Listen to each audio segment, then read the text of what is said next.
The 1985 Winfield Cup, March to September, presented by the New South Wales Rugby League. Canterbury have won the grand final as Langmack goes across the ground and is taken there by Muggerland, but it's all over the grand final. They've brought to an end the reign of Parramatta at the top of the tree.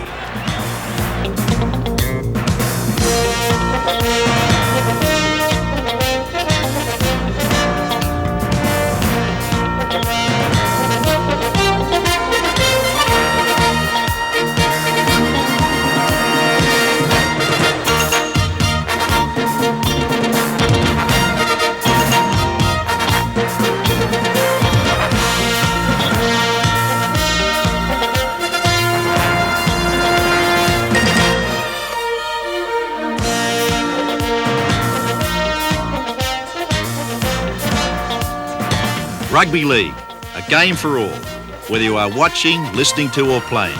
The premier code of football in New South Wales, renowned as much for its toughness and skills as it is the grim determination of its principals, the players and coaches to succeed. Hundreds of thousands of fans each autumn through winter, becoming entranced by the action, excitement and unpredictability of teams giving their all for a fleeting chance of glory that last Sunday in the season. For the fans, it's either total ecstasy or sheer disappointment with their club's performance. For the combatants, more importantly, it begins and ends on the playing field in what virtually becomes their March to September.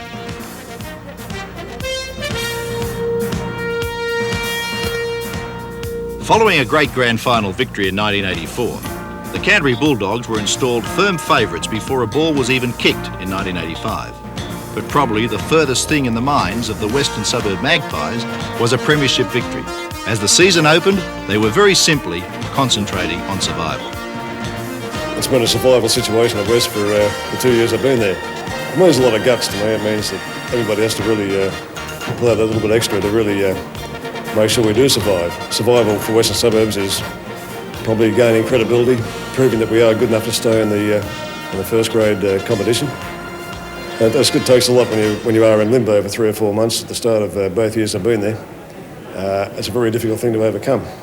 You can't beat the Western Suburbs spirit. I've had 6 years or 5 years in this club, and I've enjoyed every minute of the spirit this year, and it shows again, time and again in games, so they just pull a bit extra out, especially in the latter part of the season. You know who the kickers are? Ellison, Wakefield, Carney. Let's have some chase on their kickers on the last tackles. So much for their game. You know they've got a pretty tight defence, we've got to play it wide, but our game is more important. The way we're going to play the ball, we talked about controlling it, or not so much controlling it, we talked about starting well, the first 15 minutes. What you're trying to say to yourself is, let's concentrate. That's what we've been doing wrong. We're not concentrating. We're not valuing possession. We're drifting away from the game plan. Somebody makes a mistake, tries to do something on the second and third tackle, and the whole game plan goes out the window. All I want is every time our forwards take it up today, I want to see them make yards. We advance the ball, we might try and do something on the third or fourth, or maybe the fifth. As long as we get yards every time we take it up, and we don't waste tackles. Referee? Pretty simple stuff. Just 1 minute, mate. Pretty simple stuff, right? So it's basics, control the ball. In a tough year for the Magpie coach, what remains the highlight? I suppose our performances in the Panasonic Cup, I was very pleased with those, but probably the win against St George. They didn't play that badly that day, they played terrific, and we just played that well. It was unbelievable. It was a really great effort. I'll survive. We've done enough this season to prove that. You must make the effort to play the ball fast. Second thing, if you get the quick play the ball, if you pick the ball up from dummy half and run with it, you'll notice that you will go forward. You will go up the field. And as soon as they have to go backwards, they are shot. They are absolutely atrocious. They come first, eh? If West, where everyone's picked, become cellar dwellers, then who could have foreseen the fall of the Illawarra Steelers? After 84, they were freely tipped real semi-final contenders. Yes, we were. We did particularly well in 84. maybe now we can look back on 84 maybe a little bit more realistically and say that maybe things ran our way really well in 84, and I can definitely say that things didn't quite run the way we wanted in 85. Just what were the answers to such a poor season? There is no answer, if you know what I mean. Not at the time. There are lots of things from one game to another. One week it may be a refereeing decision or two. The next week it may be an outstanding performance by an individual player in another team, which has happened to us a couple of times this year. I can still remember Glenn Burgess's 11 out of 10 performance against us at Wollongong Showground this year, and that's happened to us a couple of times. It's not easy just to put your finger on one thing. Probably the most important thing, I think, in a club with a budget like ours, where we have key players, not so many key players as some other clubs may have, and experienced players that other clubs may have. And if we lose them, like we did this year, for long periods of time, then it puts a lot of our younger players under a lot more pressure. 84 was a dream season. My debut as a first grade coach. Maybe I didn't appreciate a few of the lucky breaks that went our way, and in 86 we know just how much more determined we need to be to ensure success. One of the sensations of the year was posted by North Sydney, but certainly in a way they would not have wished. The Bears' biggest battles in 1985 were fought off the field as the club struggled with internal problems. From reserve grade coach to top man at Norths in one season, Brian Norton was given the difficult task of motivating a team already out of Winfield Cup contention. I don't like to get involved in the political side of it. As far as Mr McCaffrey, Mr Kevin Marr standing down, North Sydney's heading for a new era. Now that they've elected a coach for next year, at this early stage, we can now show a sign of direction. And that's what the players have been looking for, is direction. When I came in as a stand-in coach, it still wasn't positive that North Sydney had a leader. They had no direction. And now they have got direction. Maybe we can take giant steps forward towards 1986. At the end of last season, we lost a lot of valuable players in the club, and they weren't replaced by any players with a lot of talent. We've got a lot of fine competitors in the club, and we've got also a lot of fine up-and-coming juniors that have come up into the ranks this year, but we haven't had players with experience, and I think that's very important that North Sydney look forward to 1986 to buy players with experience. We're still there. We'll still be there when the world ends, if you want to call it that, but we won't go the way of Newtown, no way. Well, our long, die-hard, suffering supporters, I can promise them that they'll see a new brand of football next year in 1986. South Sydney, semi-finalists in 1984. They also fell from grace. After a poor start, the Rabbitohs never fully recovered. All in all, I'd say we'd have to consider it a bit disappointing. Particularly we came home so strongly last year and finished up in the top five, and this year we're not in the top five, so we've got to be a bit disappointed. We were beaten a couple of times by Illawarra when I don't think we deserve to be beaten, and I think we're beaten a couple of times by North Sydney when certainly once we didn't deserve to be beaten. As some critics suggest, were Souths guilty of being totally reliant on an extremely physical forward pack? I don't think that's true. I think we do play the game uncompromisingly. I think that's the way the game should be played. I think that's the way to win competitions and the way to win games. When you've got the firepower to do that, well, you can consistently win with that style of football. See, if you don't want to tackle for the rest of the afternoon, we're going to hold the ball for 6. The point is they're going to push the players. We haven't got to push anything. We're on the scoreboard. They're 0. So we don't want to do anything other than that. The biggest headlines prior to the season kick-off read that Sydney Rugby League's most successful coach, Jack Gibson, was back. That was enough for most to predict that the Cronulla Sharks were real semi-final prospects. One wonders what Gibson himself expected from his new club. Well, I probably didn't think about it much. I think our supporters had more expectations probably than I did. You know, we won 4 or 5 pre-season games. We won them straight, but we won them very convincingly, and we had a pretty good We had what strength we had, we used them and played them.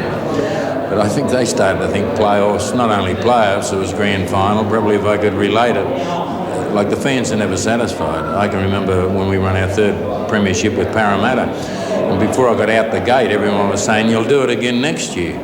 Like that was in 84, and then they said, I went 4 more steps up the road and they'll do it in 85 and 86. So they never, it's very hard to be satisfied with anything.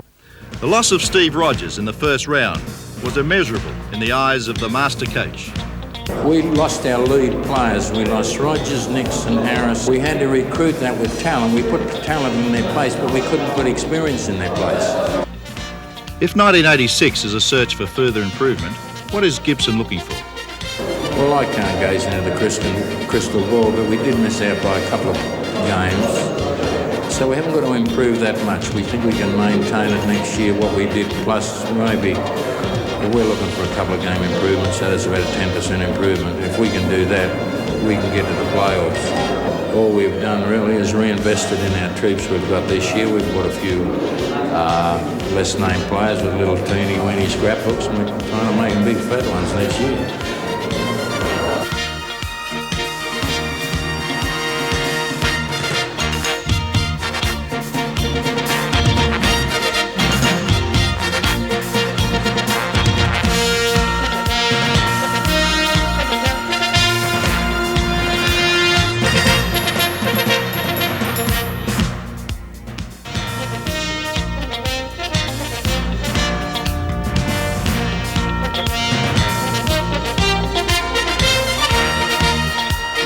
The game of rugby league is arguably the toughest of all body contact sports in Australia.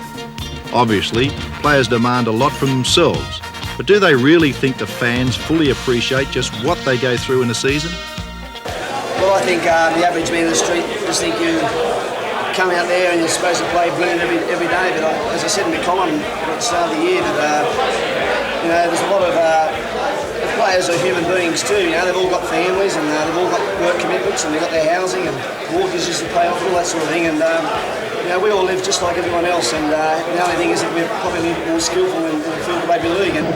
No, I don't realise. I don't think what you have to go through. Some of their comments sometimes you like to bring them down to pre-season training and let them do the 10k time trial on that, but they pay their money so they can say what they like. I think a lot of fans don't realise that it's a 12-month of the year commitment, and as soon as the grand final's over, you might have a week or two off and then back into training for next year. And although you might go through 3 or 4 months where you're not getting any knocks, you're still sort of putting in the effort, and it's a 12-month a year commitment.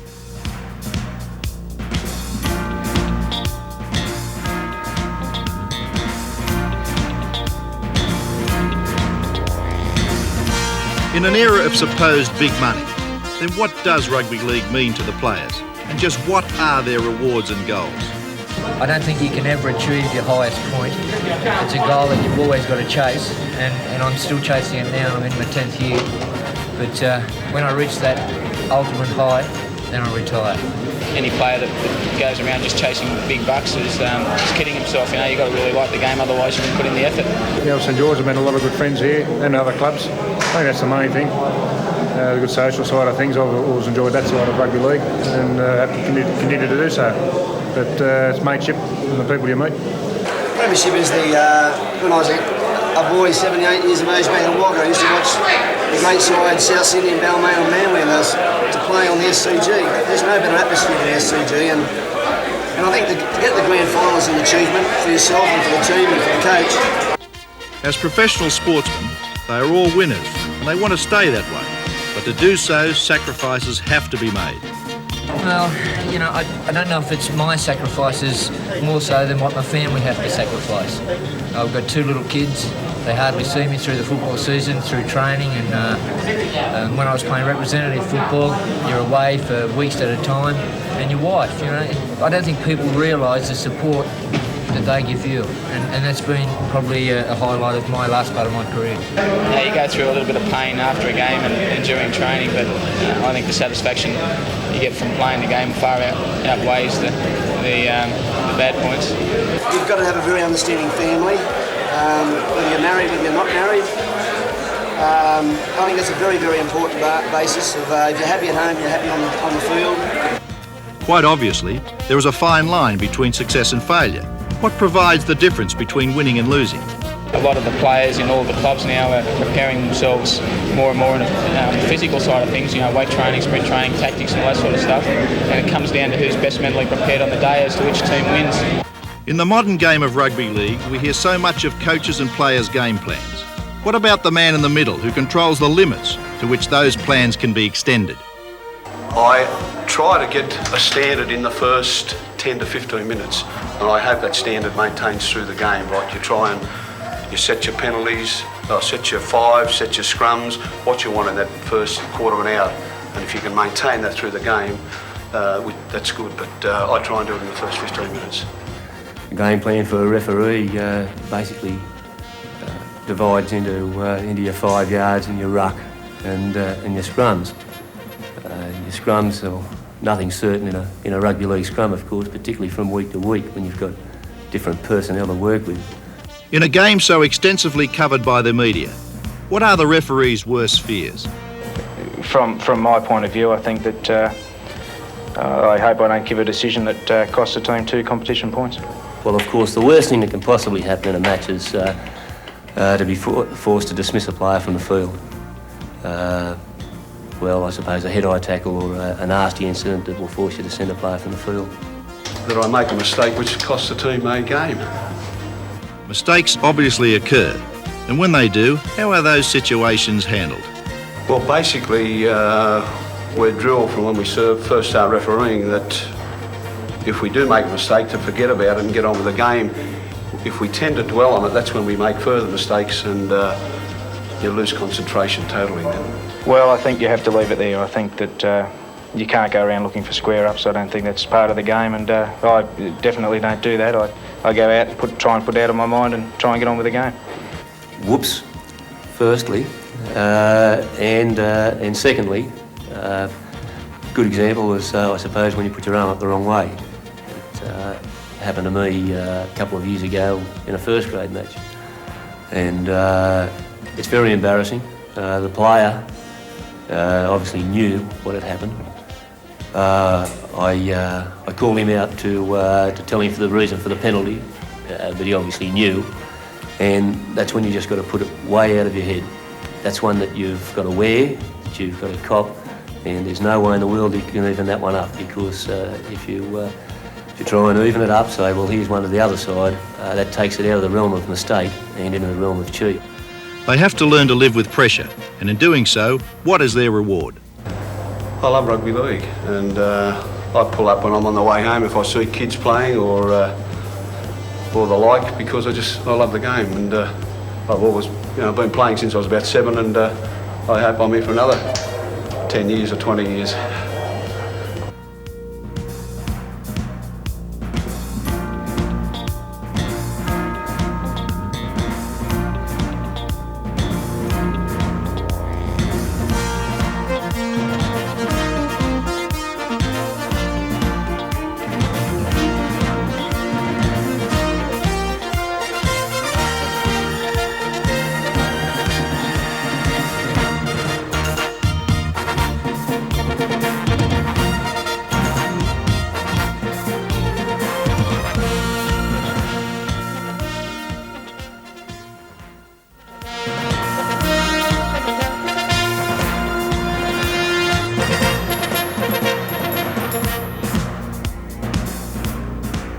Don Ferner found that inconsistency cost the Canberra Raiders a spot in the semi-finals and a crack at the Winfield Cup. I'd say there'd be 4 or 5 games throughout the year that we could have probably won, and I suppose a lot of other sides could say that. But in Canberra's position, we couldn't afford to have those games slip by, and then that was probably the most disappointing part of it. We played a lot of good football. I think the points we scored throughout the year indicated that we did score a lot of good points, but then through lack of concentration, probably inexperience, caused these problems, and I'm the first to agree it comes back on the team themselves. And when you're middle of the competition team, there are always the problems that make a side to get to that 5. Plus, I think we lack probably 3 or 4 class players, and we've had that probably in our build-up for 4 years, we've been looking for those sort of players, whilst we've developed a lot of young fellows, local fellows, and probably the unknown fellows like the Backos, the Bellamys and the O'Sullivans and Kinners and those fellas. They're the local fellas that have developed, but we do need an influx of three or four players. As a relatively new club, what is Furness searching for? I thought we could have done better with all those lapses throughout the year at different times, 5 minutes from the end. You name the sides, we've had them in trouble right throughout the year. So that's probably encouraging to think that you can play against the top sides and worry them. So you've certainly come a long way in those 4 years, but we're not satisfied with that. We have to develop further, become a little more respected, and our search for that talent is still on. When will Canberra finally crack it for a top 5 spot? If I can obtain the 3 or 4 players I need, it could be next year. I think I mentioned it in a column the other day about Balmain. They finished behind us last year, and I think everyone would agree Connellan, Gale and Schofield made all the difference being a middle competition team, then a top 5 team, and that's the difference between the middle teams and the top teams, 3 or 4 class players. And that's the never-ending search, is to get that right chemistry, if you like, of putting those teams together, the players together, to come up with a team that can perform consistently at a high level throughout the year. You can look back over the season, you say two sin bins, a couple of missed tackles, a fumble with a line wide open. That's the difference between winning and losing at this level of competition, and you just can't afford it, especially when you're a middle-of-the-road team. You can't miss those opportunities. Top teams can. They can squander 3 or 4 chances and still be good enough to get up and win. Patience is a great virtue, really, when you're coaching a football team. Much was expected from the Eastern Suburbs Roosters in 1985. Their new coach and former champion player Arthur Beetson held out high hopes. I think I was expecting more. Our biggest problem throughout the year was a lack of consistency. We seemed to play well against the very strong sides, but against the weaker sides, we always had problems with them. With a strong New Zealand contingent at Easts, how much effect did the representative scene have on their charge to the semi-finals? Well, that happens with every club, We lost a few to New Zealand. Johnny Ferguson was away, but I don't think that cost us. I thought our replacements performed quite well. It was just the fact that we couldn't perform against those lower sides. Was Beetson happy with the overall form shown by those Kiwi test men? I thought that Huey McGann and Dean Bell had very good seasons. Olsen started to play well towards the end of the season, but I couldn't query Huey McGann's and Dean Bell's form. It was superb all through the year. Tobin, Williams. He's gone inside the 40-metre line. Tobin backs him up. Tobin's run out of pace. He's picked up Dean Bell. Dean Bell is running away. And the New Zealander scores for Eastern Suburbs. As it comes from Dunn, it goes to Spina, now to Filipina. Filipina gets a pass away to Williams. Williams to Bell. Bell to the 22 line. He's gone through. McGann will score. McGann, behind the uprights, has scored for the Tricolours. We'll have a very good side next year, and I'm confident for a good 86.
Manly Warringah, a great start to the season offered much.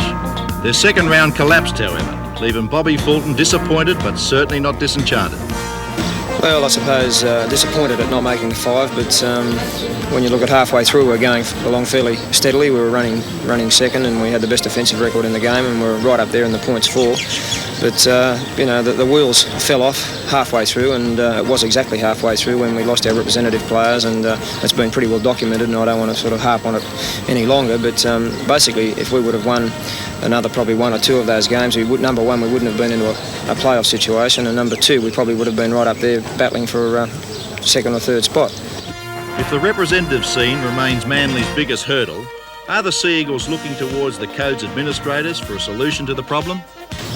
Oh, no, I think you've just got to live with it. And the unfortunate position that Manly are in at the moment is that we've got too many Queenslanders. But I mean, when those Queenslanders go, we've got to have the backup depth, and that's what we're endeavouring to do. Now, obviously, we need rebuilding, and we've got to go through a period of rebuilding. And I mean, it's not just getting, 20 or 30 players into the club. It's a matter of picking and selecting the right types of players that are going to be of value to the club and are going to get us back on the tracks.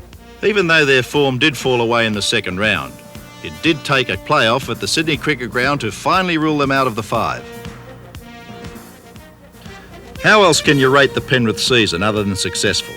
After 19 years in the league, their former player and now coach, Tim Sheens, took them to their first ever semi-final. Well, we've been pleased. There are some very good pluses for the year for us, and there's some fine young players coming through the club, and we did make the semi-final, so I suppose that's one step further than quite a number of the other clubs. So I was quite happy with the season overall. We're obviously working to improve the team and improve on this current year's performance. And generally, I suppose now we've made the semi-finals. We've been there and we've had a taste of it, so we want to go on from there. You can't buy that sort of experience, and the young fellas will, I'm sure, have learned by it. And even some of the players who've been with the club for a while who hadn't really had that experience before. So. As I say, you can't buy that sort of experience, and I think we'll be better for it next season. Sheens believes that Sydney's population expansion to the west is about to run parallel with Penrith's new era of success. Oh, definitely, that's the area to be, that's the area to live. We're going ahead as far as I'm concerned, and I'm sure next year we'll see a brighter, better Penrith outfit.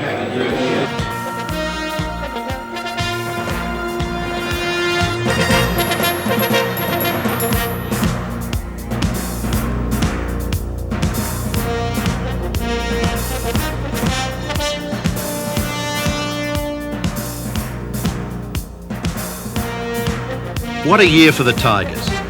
Whilst only just failing to reach the final, Balmain's season, although highly entertaining for the fans, in the eyes of coach Frank Stanton, for a young side, it became a learning experience.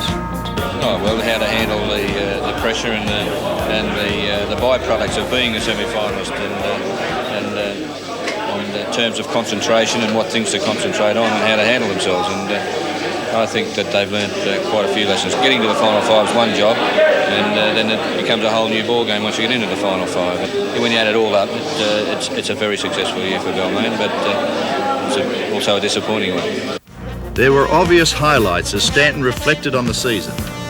He remains supremely confident, and there is a message from the wounded Tigers. Yeah, we've been fairly successful. We finished second in the minor premiership and won the Panasonic Cup. Quite a number of players in representative honours, and Junior picked up the prestigious Rothmans medal. So all in all, the club's had a fairly good year. I've signed for another year, and most of the players have signed for another year, and yes, we'll lick our wounds and turn up next year. 7 metres out, the fans calling for Balmain. Oh, Gary Jack, he's over, it's a try. Gale, oh, Gale's gone into an opening. He kicks ahead. Gale and Potter, a race for the ball. Gale's going to score. Yes, Gale has scored. Yes, a great try.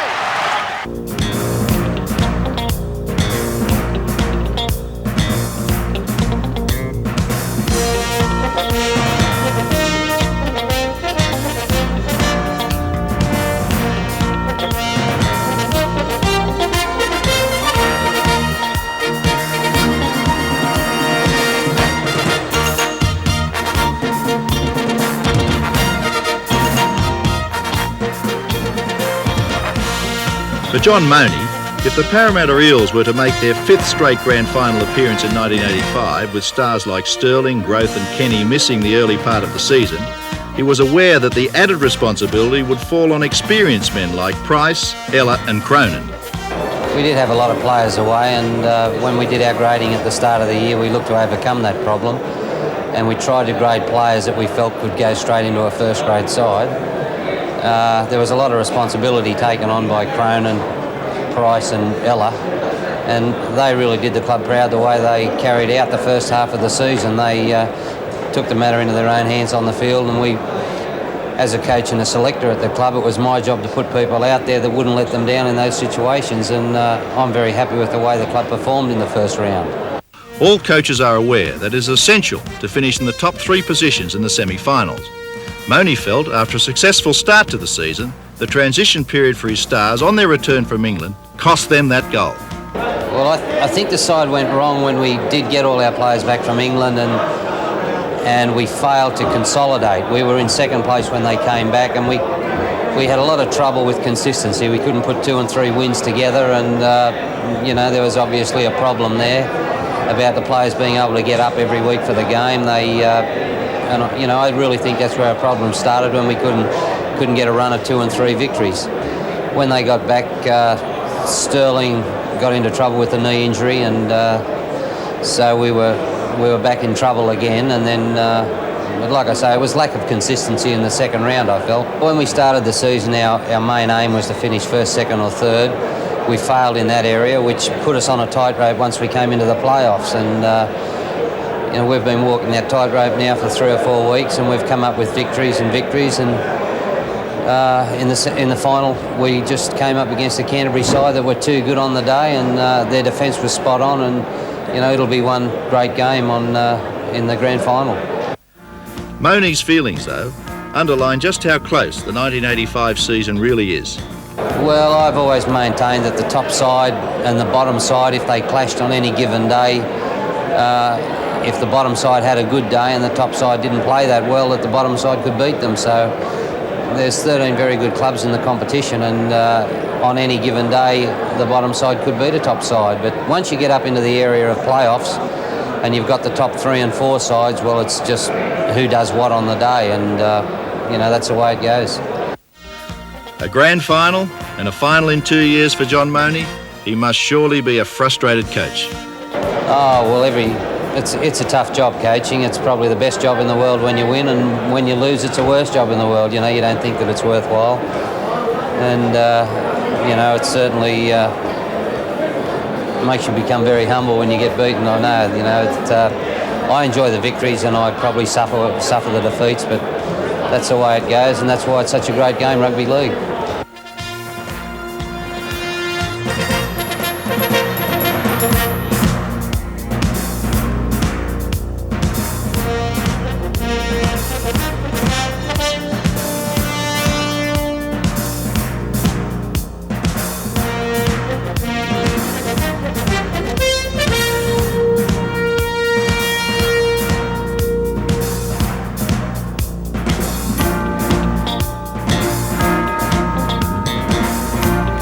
As 1984 premiers, everyone wondered if the pressure would account for the title holders. What proved to be Warren Ryan's biggest hurdle?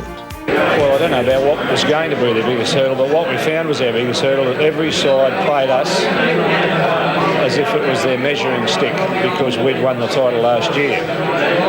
And we found ourselves in the midst of some very torrid games, simply because I think sides prized our scalp. And there were times where we faltered because I think some sort of complacency is unavoidable when you've won a title. And other sides were a little bit more on their mettle to play us. So our first round was substandard, but to the credit of all the team and on credit of everybody, our second round was the best in the league. We knocked up 22 points in the second round, and I think at the halfway point everybody realised that if we didn't do something in the way of have a good look at ourselves in the mirror, we were going to go down the tube. And I'm very, very grateful for the response I got from the players. There were times where I roused on blokes. Some of them didn't take it all that well, but I think the rousing on them, or the going crook about things, jogged them out of the 81 syndrome of Canterbury. All year long, Canterbury have also had to wear the criticism of internal problems between its administrators. Seems as if everybody just waits for us to drop a game and out come the knives. But they're a mighty bunch of players. I think they respond magnificently to challenges, and at times they'll sort of struggle as they did in the first round when they don't think the real issues are at stake.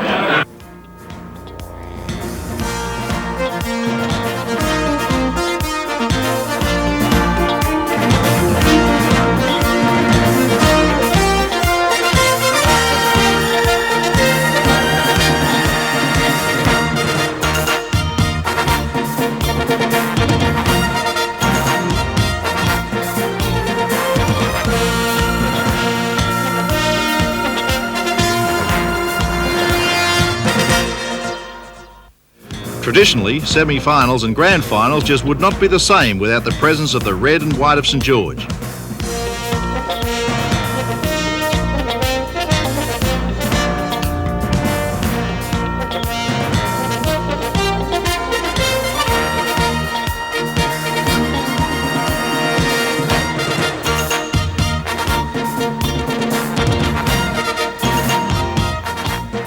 Roy Masters is adamant the Saints seek revenge for what he believes was a premature exit in 1984. Yes, I think that's a fair summary. Yes, I do believe that was our attitude that we took when we went up to Canterbury, really up to Tamworth to play Canterbury in a trial game. That was foremost in our minds, the fact that we believed that we should have been in the grand final in '85. We believed that we should have been playing Canterbury, and we believed that we had a very, very reasonable chance of winning that game. I think that attitude fed down into our lower grades, because our lower grades were also felt that they were very much disadvantaged in 1984, in that the very unfortunate dismissal of our first grade side in the final when we got beaten 8-7, that in fact ruled out 19 players from second grade and under 23 to play. So a lot of our talented lower grade players like Chris Johns, etc., were deprived of playing in the second grade grand final. As coach of one of the premiership front runners, what's been his major problem throughout the season? I imagine I'd have the same problems as any other coach in Sydney, which essentially is keeping the winning momentum going. Really, we don't have too many problems with player morale and things like that at St George, because the selections are always very, very fair dinkum. We don't follow the policy of some other clubs, such as Canterbury, where they go for the attitude, horses for courses. They'll drop a good guy who's played very well the week before because they want another sort of defensive guy in the following week. We don't do that. We pick the best 13 every week, and that goes down through the grades. So we have very little disruption that way. And our training sessions tend to be fairly well organised, and we work extremely hard. I think that's one thing that's very much underestimated in the St George Club, how hard everyone really works. It's a long season. It's a 35 week playing season, and it's extremely hard, to get up every week. And we tend to have a tradition of not playing well against the low sides, and when our fans did give it to us, it generally was when we were struggling against the low sides.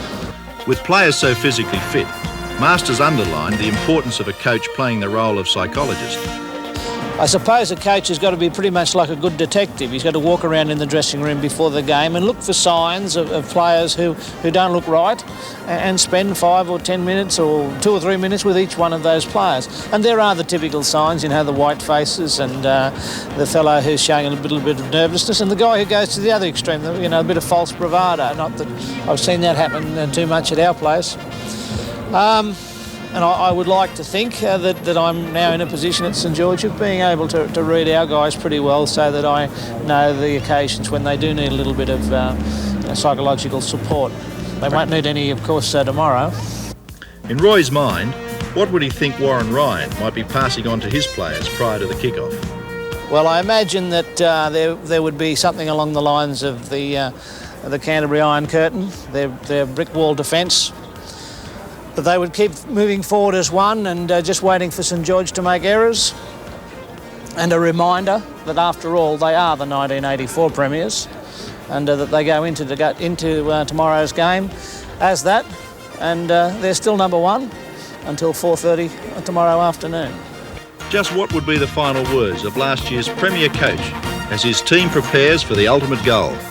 I think we learned a big lesson getting beaten by them. I think we've got to realise a couple of things about the St George side, and that is that they're very hungry for a title, and that anything less than a maximum performance from everybody won't be good enough to beat them, because they outgun us in a lot of departments. They outgun us in size and speed. They're two fairly big commodities, but I think I'll be just going over the areas in which we were deficient against them when they last beat us. We've got a very bad record against them this year, so really the ball's in our court to win. Still the play can go left, although Mortimer's gone up the centre, spun it to Gould, he switches it back to the blind, and Peter Johnston gallops into an opening, passes, Jerry Lamb's taken it, it's gone back to Folkes, Folkes is going to score, is he? Yes, he's over, it's a try to Folkes. Lanane inside the 22, Lanane, he's going to score, the season's leading try scorer, bags another one in the semi-final. It's gone across from Peter Mortimer to Gearan, Gearan to Potter, Potter gets a pass inside for Johnston, and Billy Johnston scores for Canterbury. 12 metres out from the Canterbury line, dummy half Ritchie, this is Haddock, now Young going up and getting it around to Billy Note, and Note goes in for an easy try. Seconds are ticking away, the crowd tells the referee. And there it is, the major semi-final won by the Saints. Well, you've worked very, very hard this year. You've proven to the fact that you are the minor premiers, that you have proven that you are the best team in the competition. You've beaten Canterbury so far 3 times. You've drawn with them once. If you do the same things that you've been doing all season, just a little bit better, then 1985 will be the year of the Dragon.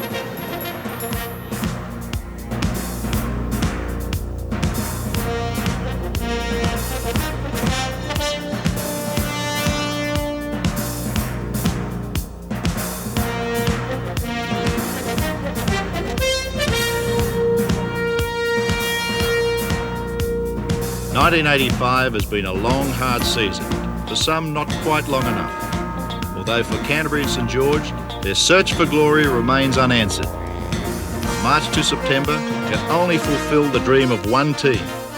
Their goal is the Cup, the Winfield Cup, the symbol of rugby league supremacy in New South Wales.